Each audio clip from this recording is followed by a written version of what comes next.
STM Komputer Nusantara ingin menjelaskan hasil kerja kelompok kami, yaitu yang berjudul mengaktifkan layanan digital berbasis IoT dalam lingkup logistik produksi cerdas. Sebelum itu, saya akan memperkenalkan nama saya terlebih dahulu. Nama saya Imam Karim Purba dengan NIM 2101092. Perkenalkan, nama saya Pini Afilia dengan NIM 2101014. Nama saya Pini Sari dengan NIM 2101014. Nama saya Nadia Amalia dengan NIM 210121071. Nama saya Anita Putri dengan NIM 2101269. Baik, simak terus video berikut ini. Baik, saya di sini akan menjelaskan tentang kebutuhan perangkat yang ada di dalam proyek kami. Yang pertama itu ada Arduino. Digunakan untuk mengendalikan dan menghubungkan sensor-sensor ke jaringan IoT. Arduino memiliki berbagai model dengan kemampuan yang bervariasi, seperti Arduino, Arduino Nano, atau SP826. Kedua, ada sensor. Sensor merupakan perangkat yang digunakan untuk mendeteksi perubahan atau besaran fisik seperti suhu, tekanan, cahaya, gerakan, dan lain-lain. Perangkat itu bekerja dengan mengubah energi fisik menjadi sinyal listrik yang dapat diproses. Ketiga, RFID atau Radio Frequency Identification. RFID adalah salah satu teknologi untuk membantu bisnis dan tak lepas dari Access Control Security dengan tujuan meningkatkan performa dan efisiensi perusahaan. Ada berbagai teknologi yang perusahaan manufaktur. Kerja RFID adalah sistem identifikasi tanpa kabel yang memungkinkan pengambilan data tanpa harus bersentuhan seperti berkode atau magnetic card ATM. Dan yang keempat ada GPS tracker. GPS tracker atau pelacak GPS adalah alat yang digunakan untuk mendeteksi keberadaan suatu objek. Umumnya, alat ini digunakan oleh perusahaan ekspedisi, jasa rental, dan jasa logistik. Cara kerja alat GPS tracker, yang pertama itu, alat GPS menerima informasi posisi koordinat bumi dari minimal 3 satelit. Dan yang kedua, GSM dalam alat GPS akan mengirimkan melalui sinyal GPRS melalui tower-tower operator ke server IntelliTrack. Dan yang ketiga, dalam server IntelliTrack, semua posisi-posisi kendaraan akan diproses terlebih dahulu untuk mendapatkan informasi lokasi, mengirimkan alert, dan lainnya. Dan yang keempat, data posisi bisa ditampilkan melalui web browser atau komputer, aplikasi desktop atau komputer, mobil client browser. Dan yang kelima, handphone, mobile native application client atau smartphone, dan lain sebagainya. Aktuator, perangkat atau mekanisme yang bertugas untuk menggerakkan atau mengendalikan suatu komponen sistem. Dalam berbagai aplikasi, aktuator memiliki peran sentral dalam menggerakkan bagian penting yang menjadikan sistem berfungsi dengan efisiensi dan presisi. Kerja aktuator untuk sistem elektronik mekanis input dideteksi dan diukur oleh perangkat yang disebut dengan sensor. Kamera merupakan seperangkat alat atau perlengkapan yang berfungsi untuk mengabadikan suatu objek menjadi sebuah gambar, diam maupun bergerak, yang merupakan hasil proyeksi pada sistem lensa. Kamera bekerja dengan menggunakan lensa untuk menfokuskan cahaya. Diafragma untuk menangkap cahaya dan prosesor untuk mengonversi sinyal menjadi gambar digital. IWB Ultra Wideband teknologi nirkabel berbasis gelombang radio seperti Wi-Fi dan Bluetooth. Bedanya, IWB mampu mentransfer data antar perangkat dalam jarak jauh, sekaligus mendeteksi posisinya secara akurat. Cara kerja salah satu perangkat mengirimkan sinyal yang kemungkinan diterima oleh perangkat lain.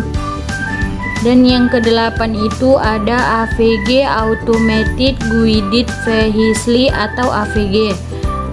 AVG merupakan suatu pengembangan teknologi di bidang mobile robot. AVG dapat berfungsi sebagai alat transportasi yang dapat dikendalikan secara otomatis. AVG adalah robot beroda yang dapat bekerja secara otomatis atau manual berbasis mikrokontroler dengan sistem kerja mengikuti jalur yang telah ditentukan sebagai jalur operasi. Yang kesembilan ada middleware IoT. Middleware adalah perangkat lunak yang digunakan oleh aplikasi yang berbeda untuk berkomunikasi dengan satu sama lain. Middleware menyediakan fungsionalitas untuk menghubungkan aplikasi secara cerdas dan efisiensi sehingga Anda dapat berinovasi lebih cepat. Cara kerja middleware mengabstraksi proses komunikasi berdasar antar komponen. Ini berarti bahwa aplikasi frontend hanya berkomunikasi dengan middleware dan tidak perlu mempelajari bahasa komponen perangkat lunak backend lainnya. Yang ke-10 ada Smart Manufacturing. Dengan sistem Smart Manufacturing, perusahaan dapat memantau dan mengontrol proses produksi secara real time. Hal ini memungkinkan deteksi dini terhadap potensi kegagalan atau kecacatan dalam produksi, sehingga meminimalkan kesalahan dan mengurangi tingkat kecacatan produk. Baik, langkah-langkah perancangan GPS yang kami ketahui di YouTube. Dengan channel YouTube yang kami lihat dengan nama channelnya itu Anak Agung Dwi Arsana, beliau menggunakan GPS tracker sebagai alat pelacak lokasi yang ukurannya sangat kecil dan dinyalakan dengan menggunakan baterai.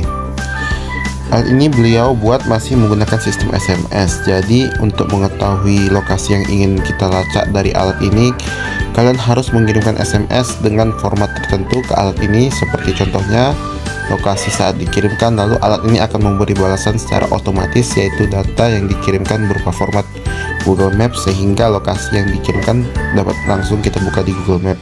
Seperti yang satu ini, titik merah adalah lokasi yang dikirimkan, sedangkan titik biru adalah lokasi GPS dari handphone saya, jaraknya lumayan dekat.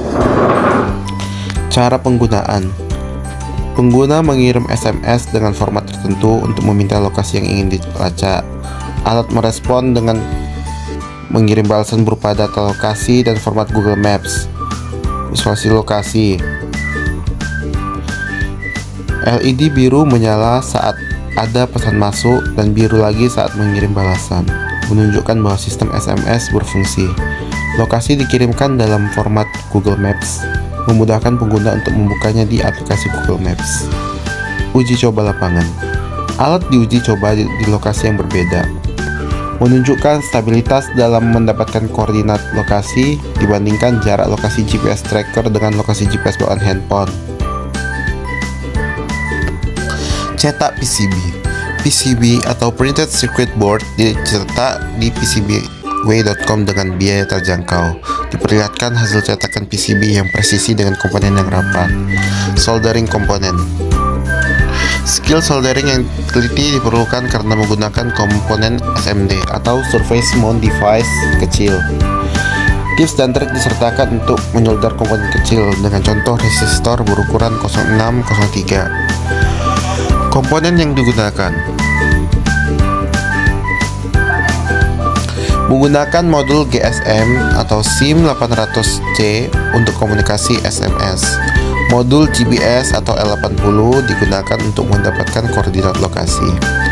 Konektor micro SIM diambil dari ekstensi untuk ukuran yang lebih kecil. Coding Arduino menggunakan library Tiny GPS++ dan software serial untuk komunikasi dengan modul GPS dan GSM. Setup mencakup mengaktifkan modul GSM dan membaca SMS, sementara loop berisi logika untuk mendapatkan dan mengirim lokasi. Desain fisik. Desain PCB mencakup penyediaan pin header untuk penggunaan USB TTL untuk pemrograman. Alat ini memiliki indikator baterai dalam kurung atau merah saat charging, biru saat penuh, dan dapat di-charge seperti ponsel. Penerapan tambahan: diberikan saran untuk memasang alat pada kendaraan dengan magnet untuk memudahkan pemasangan di dalam bodi mobil atau sepeda motor. Langkah-langkah perancangan sistem dari web yang kami ketahui. Langkah pertama, GPS modul. Mendapatkan modul GPS yang kompatibel dengan platform IoT yang Anda pilih. 2. Microcontroller. Digunakan microcontroller seperti Arduino atau Raspberry Pi untuk mengontrol membaca data dari modul GPS. 3. Platform IoT. Pilih platform seperti AWS IoT, Azure IoT atau Google Cloud IoT untuk menyimpan dan menganalisis data GPS. Kemudian, hubungkan kabel, sambungkan modul GPS ke pin yang sesuai di microcontroller. Lalu, konfigurasi serial communications. Atur komunikasi serial antara modul. Langkah ketiga, install IDE. Pasang Integrated Development Environment atau IDE seperti Arduino IDE atau Tony atau Raspberry Pi. 2. Program GPS reading, tulis kode untuk membaca data GPS dari modul dan mengirimkannya ke platform IoT. Langkah keempat, buat proyek, daftar dan buat proyek pada platform IoT pilihan Anda. Konfigurasi koneksi, atur koneksi antar microcontroller dan platform IoT menggunakan protokol seperti MQTT atau HTTP. Langkah-langkah perancangan sistem. Langkah kelima, desain database. Buat struktur database untuk menyimpan data GPS. Analisis data. Gunakan alat analisis data platform IoT untuk melacak dan memvisualisasikan data GPS. Langkah keenam, pengembangan aplikasi. Buat aplikasi logistik yang dapat mengakses dan memanfaatkan data GPS yang tersedia. 2. Notifikasi dan pelacakan. Tambahkan fitur notifikasi atau pelacakan dalam aplikasi untuk memantau pergerakan logistik secara real time. Langkah ketujuh, uji fungsionalitas. Pastikan perangkat bekerja dengan baik dengan menguji di lingkungan produksi. 2. Pemantauan dan pemeliharaan. Lakukan pemantauan secara berkala dan lakukan pemeliharaan perangkat untuk memastikan keamanan sistem. Kelebihan. Pertama, optimasi proses IoT memungkinkan pengumpulan dan analisis data secara real-time, membantu mengoptimalkan proses produksi dan logistik untuk efisiensi yang lebih baik. Kedua, pemantauan inventaris. Dengan sensor IoT dapat dilakukan pemantauan inventaris secara akurat dan otomatis, mengurangi resiko kekurangan atau kelebihan stok. Ketiga, prediksi perawatan mesin.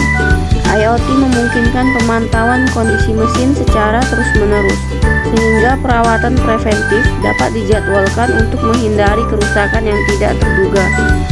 Keempat, traceability produk. Dengan memanfaatkan teknologi RFID atau sensor, dapat dilacak asal-usul dan perjalanan produk dari produksi hingga pengiriman, meningkatkan transparansi dan keamanan. Kelima, keselamatan kerja. Sensor IoT dapat membantu memantau lingkungan kerja, mencegah potensi bahaya dan meningkatkan keselamatan karyawan. Adapun kelemahannya yaitu pertama, keamanan data.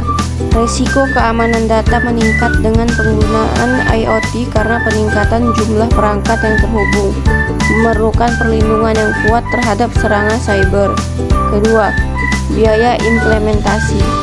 Biaya awal untuk mengimplementasikan infrastruktur IoT bisa tinggi, termasuk pembelian perangkat keras dan perangkat lunak secara pelatihan karyawan.